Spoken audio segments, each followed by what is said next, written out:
Today's lesson is wisdom's instructions on human relations. We're going to talk about human relations, friends, and so forth. Our text is Proverbs chapter 24 through chapter 27.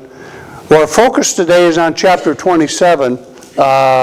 There's 27 verses. You're going to be focusing on them. To start out, Proverbs 25 through 29, they are the Proverbs by Solomon that were added to the collection during the reign of King Hezekiah. Back in chapter 25, the verse says, "These are also Proverbs of Solomon, which the men of Hezekiah, king of Judah, copied out them." So, and let's see, about 250 years later is actually what this is. And we know Hezekiah was one of the best kings of Judah. He was a godly man. He destroyed idol worship and restored true worship, the true worship. Now we're going to gain wise and valuable truths in friendship, family, and faithfulness. We can also find practical wisdom on living a life that is God-honoring. These proverbs are just as relevant to us today as when they were first written and collected. So we have to remember that we're reading these proverbs. They're just as relevant to us today as they were back then.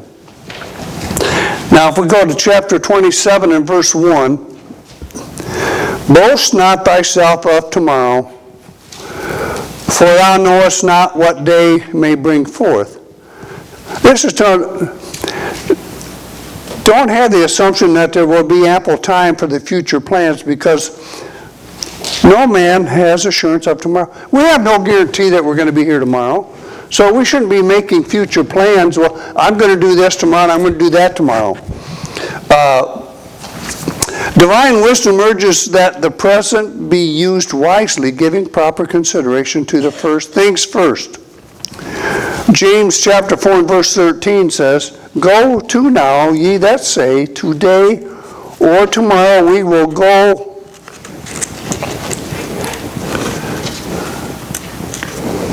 Well, come on here. My fingers don't want to work real good today. There. Go to now, ye that say, today or tomorrow we will go into such a city and continue there a year and buy and sell and get gain. Whereas ye know not what shall be on the morrow, for what is your life? It's even a vapor that appeareth for a little time and then vanish away. For that ye ought to say, if the Lord will, we shall live and we should do this or that. We shall all consider, if it's the Lord's will, we'll go tomorrow and do that. You know, we shouldn't just assume that we can do that. We're going to be here to do that. We say, if it's the Lord's will, we'll do that. And then verse 2, "Let another man praise thee, and not thine own mouth, a stranger, and not thine own lips." It's always better to let someone else praise you rather than praising yourself. You know, offering up praise, it's a sign of pride and arrogance if you're offering up your praise.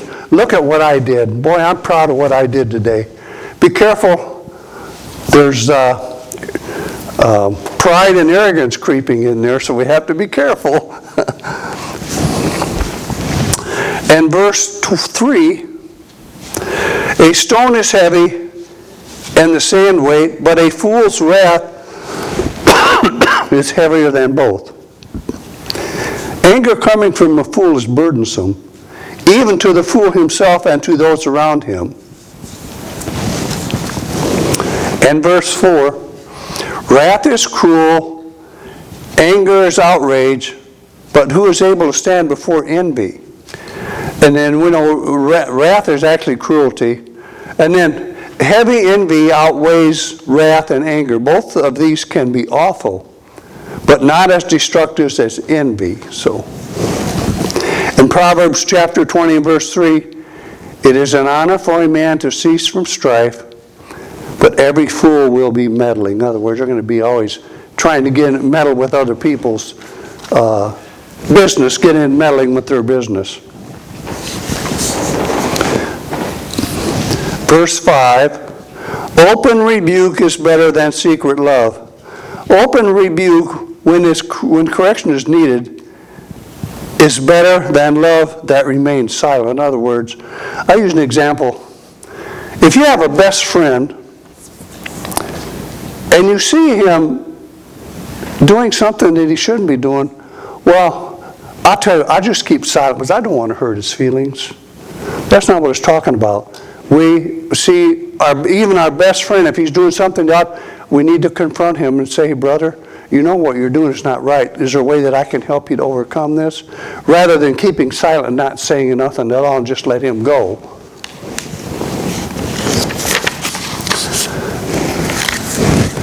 Faithful are the wounds of a friend, but the kisses of an enemy are deceitful.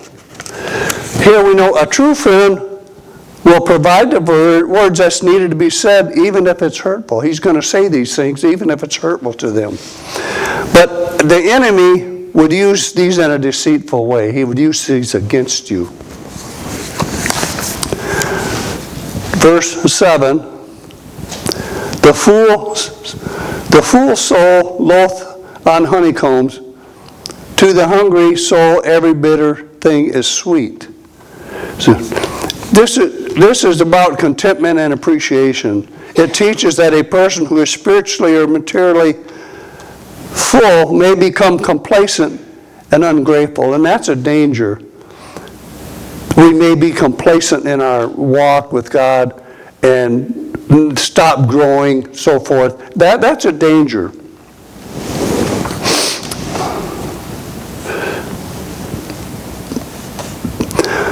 He being unable to appreciate good things, while someone who is hungry, a person that's in need, can find value and sweetness in even the simplest or the most challenging things. And then verse 27 and verse 8. As a bird that wandereth from her nest, so is a man that wandereth from his place.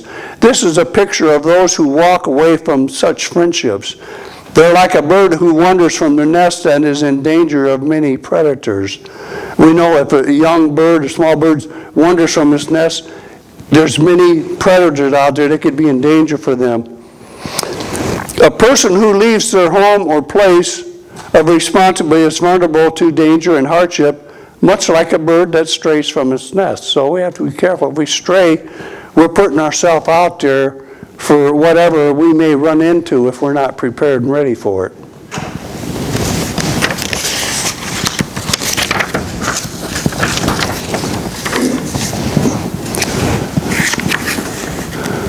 Verse 9, ointment and perfume rejoice the heart, so doth the sweetness of a man's friend by hearty counsel. The ointment here in this verse, it refers to some kind of mechanical or healing purpose is what this ointment is used for. The wise and heartfelt counsel of a good friend is a source of great joy and refreshment, much like the pleasant, cheering aromas of oil and perfumes in ancient times. This highlights the value of genuine friendship, showing that sincere advice from a trusted friend can make the life sweeter and provide deep, soul-nourishing comfort and guidance.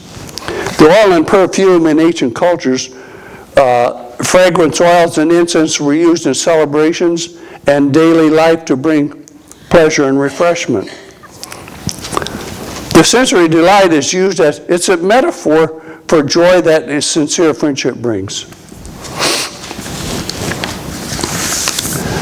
Verse 10, thine own friend and thy father's friend forsake not, neither go into thy brother's house in the day of thy calamity, for better is a neighbor that is near than a brother that is far off. It's telling us not to forsake our friendships with people. That includes our parents as friends too as well. It strongly advises against forsaking friends or the friends of your parents. Suggests that even bringing long-term relationships are a source of stability and should be actively maintained. This could be a benefit with maintaining these friendships. And this is more valuable if you have family members that live far away, that's not close. A good neighbor can be a good friend, be there for you in a time of need, so forth. That's the way we have to look at it. And a lot of them, I have a relation, luckily my son and daughter live close by, but I have a sister that lives in Florida, so if I would need anything, she wouldn't be able to help me out very much there. So, verse 11, my son, be wise and make my heart glad, that I may answer him that reproacheth me. Here, a son, they have to be taught wisdom. They're not born that way with it. They have to be taught the wisdom. They're not born that way. Here, Solomon's desire was for his son to be wise. His son being wise would make Solomon's heart glad, causing his father to be happy, a happy father. When we know our children are doing right and they're living godly, that brings joy to our hearts. We're happy. We like that.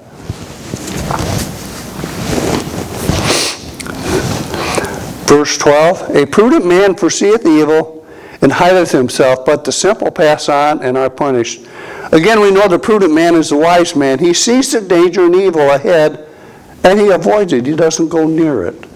The simple man does not observe, or he doesn't choose to see it, and the path ahead, and he suffers or is punished because of his lack of wisdom. He just goes charging forward and not really realizing what's ahead, and he gets involved in it, and it gets all messed up and has all kinds of trouble.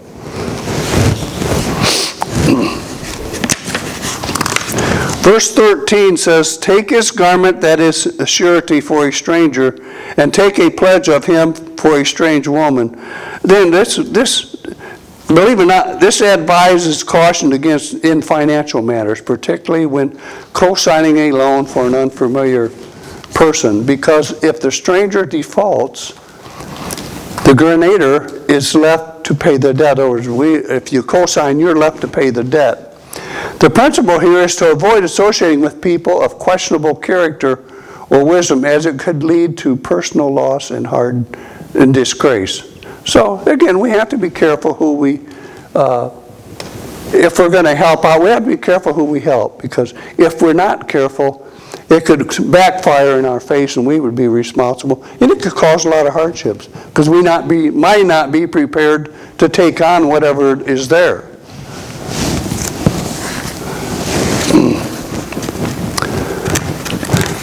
Verse 14, he that blessed his friend with a loud voice, being early in the morning, it shall be counted a curse to him.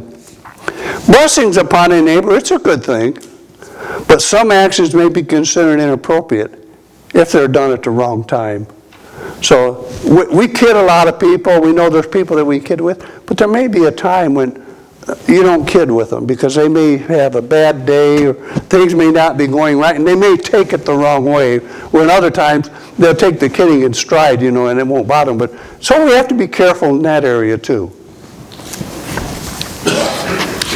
Verse 16, whoever hideth her hideth the wind and the ointment of his right hand, which betrayeth itself. Trying to forcibly change someone's quarrelsome nature is a hopeless and frustrating task. Attempts to suppress a contentious person can make the situation worse, just as tightly holding oil makes things. Have you had oil on your hands and you try to hold on to something? It wants to slide right away. You can't hold on to get a good grip on it. Rather than trying to control the person, won't you seek wisdom and peace, perhaps by using gentler words or seeking understanding rather than coercion, trying to force somebody to do something, using gentle words, being peaceful, trying to understand what they're going through and see how you can help them. Verse 17, iron sharpeneth iron, so a man sharpeneth the countenance of his friend. By using godly wisdom, you are able to sharpen and hone each other in a way that can be more productive for both individuals. That's what that's referring to. In verse 18, whoso keepeth a fig tree shall eat the fruit thereof. So he that waiteth on his master shall be honored. In other words, a person who takes care of the fig tree and nurtures it and takes care of it, when it's produced, he's going to have the fruit of that. He's going to be able to take that. And then, so he waiteth on his master shall be honored. This is a person who takes care of his master and watches over him and helps him. That person will be honored. That type of a person will be honored. Here's a good one. As in water, face answers to face, so the heart of man to man.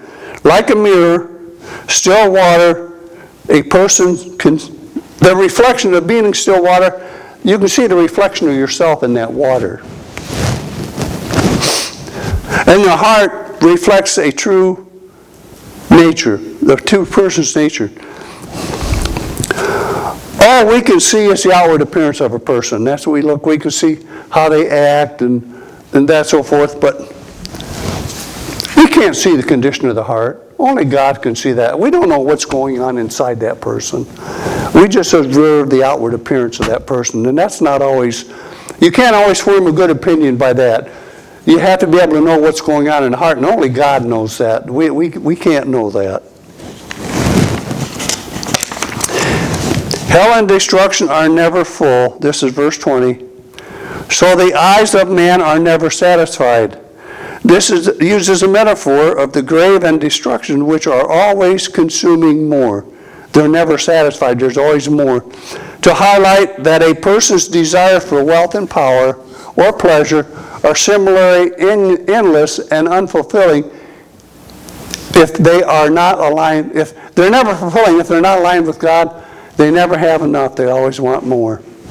But if you're aligned with God, hopefully you can change that attitude where you're more concerned with doing things godly ways and not trying to, well, I need a little bit more.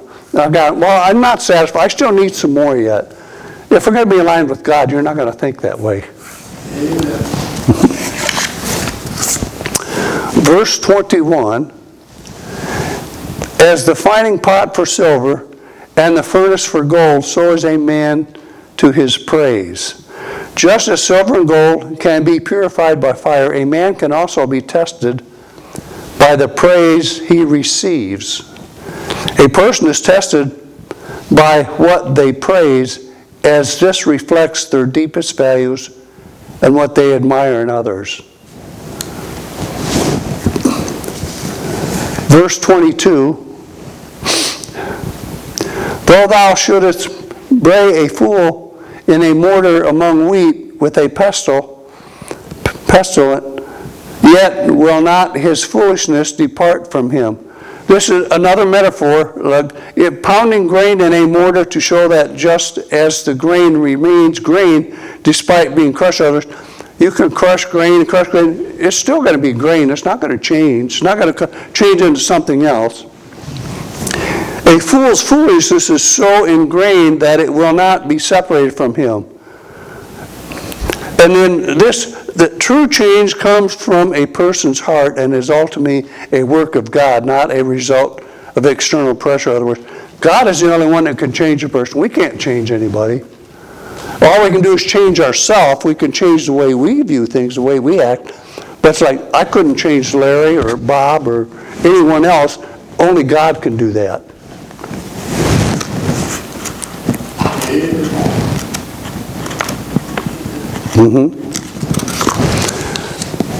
Verse 23, be thou diligent to know the state of thy flocks, and look well to thy herds. This means you should actively know the condition of what you are in charge of, whether it's your livelihood, business, family, or even a flock of sheep. So you should know what you're in charge of. You should know what's going on. Because riches are not permanent, and situations can change unexpectedly. We can be all of a sudden, things are going good, and then just a snap of a finger, it can go the other way. It can be going bad. So we have no guarantee that things are always going to go good. Verse 24, for riches are not forever, and doth the crown endure to every generation. In other words, material wealth and power, they're only temporary and unreliable. You can have everything you need, all kinds of money, but someday it's going to be gone. You're not going to be able to use it. You're not going to have it. It's going to vanish away. This has a mindset that seeks lasting value in practical effort and stewardship rather than in temporary possessions and status. In other words, we should be focused on what we can do for God and how we can help others. Not rather than we shouldn't be focused on what we can gain or what we can have, but it's only temporary, like we said earlier. Verse 25, the hay appeareth, and the tender grass showeth itself, and the herbs of the mountains are gathered. Again, this shows the importance of diligent foresight and wise stewardship of one's resources. And often using farming imagery to illustrate the connection between present work and future reward, the verse describes the sensual cycle of agriculture. When one's harvest, which is hay, is finished, new growth appears and further resources, as in mountain grasses, are gathered. In other words, there's a time for things to happen. Is it the farming? You plant corn or beans, it takes time for it to grow and get ready to the point, so you have to wait. Psalms 104:14, he causeth the grass to grow, the cattle and herb for the service of man, that he may bring forth food out of the earth.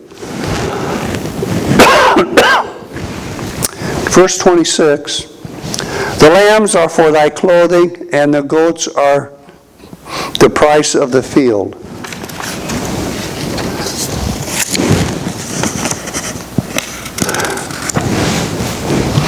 It conveys that diligent management of your assets, whether it is livestock or skills, will provide both immediate needs, which is clothing, and future security, which is represented by a field. It also emphasizes the importance of reinvesting resources for long-term stability and trusting in God's provision through all these diligent work. We can do all of that, but we have to trust God in the process for it to happen. Now in verse 27, and thou shalt have goat's milk enough for thy food, for the food of thy household, and for the maintenance for thy maidens. In other words, diligent work and responsibility, responsible stewardship of one's resources, like a flock of goats, leads to God's blessing, providing for one's family and household. Using the imagery of goat's milk shows that careful management and hard work are rewarded with a reliable supply of daily needs, symbolizing both physical provision and spiritual nourishment. So,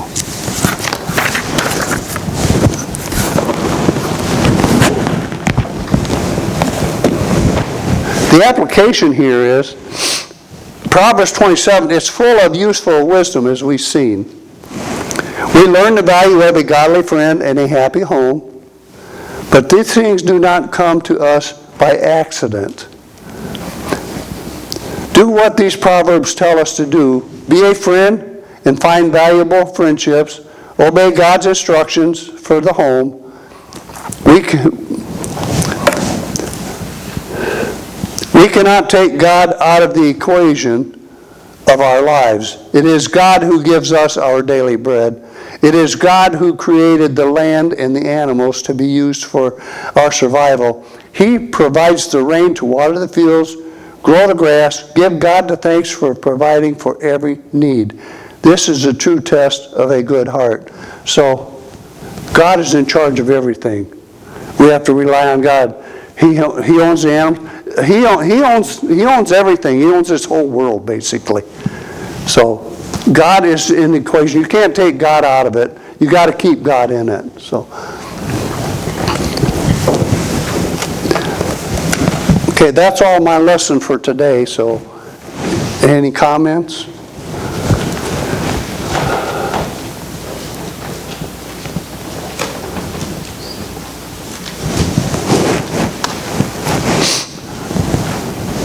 Okay, if we have no comments today, Perry, could you dismiss us?